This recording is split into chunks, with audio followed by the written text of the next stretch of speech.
చేస్తూ ఉన్నారు. గతంలో సామరస్యంగా ఉన్నటువంటి ఆ ప్రాంతాన్ని ఈరోజు ఆడ వైన్ షాప్ పెట్టి ఎక్కువ మహిళలు షాపులలో పనిచేసే వాళ్ళు ఉన్న ప్రాంతాలలో వైన్ షాప్ పెట్టడం మూలంగా తీవ్రమైనటువంటి ఇబ్బందులు కలిగే ప్రమాదం ఉంది. 20-30 సంవత్సరాలుగా అదే షాపును నమ్ముకొని జీవనోపాధితో ఉన్నటువంటి ఆ కుటుంబాలు ఈరోజు రోడ్డున పడేటువంటి పరిస్థితి ఉంటుంది. దాని ముందే అంగన్వాడీ సెంటర్ కూడా ఉంది. అంగన్వాడీ సెంటర్లో పిల్లలు కూడా ఆ స్కూళ్ళకు పంపాలన్నా కూడా భయపడే ఉంది. ఆ పక్కనే హనుమాన్ టెంపుల్ కూడా ఉంది.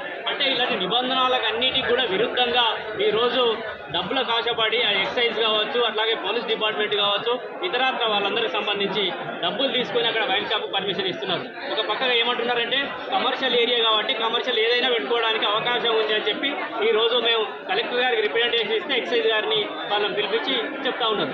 ఏదండి ప్రజల ఆబ్జెక్షన్ చెప్తే ఏ పర్మిషన్ కూడా అవసరం లేదు. అక్కడ ఉన్న 80 మంది కుటుంబ సభ్యులు అందరూ వచ్చి మహిళలు వచ్చి ఇక్కడ వైన్ షాప్ పెడితే మాకు ఆత్మహత్య శరణ్యము, మేము బ్రతకలేమని చెప్తా ఉంటే ఇక్కడ నీకు ఇంకా ఎక్కడ ఉన్న రూల్స్ ఎక్కడ ఉంటుంది నీకు? అక్కడ ఆబ్జెక్షన్ పరిగణలోకి తీసుకోరా. మీరు కనుక పరిగణలోకి తీసుకోక మేము జడ్జికి వైన్ షాపే పెడతామని చెప్తే సిపిఎం పార్టీగా చెప్తామో హెచ్చరిస్తూ ఉన్నాం.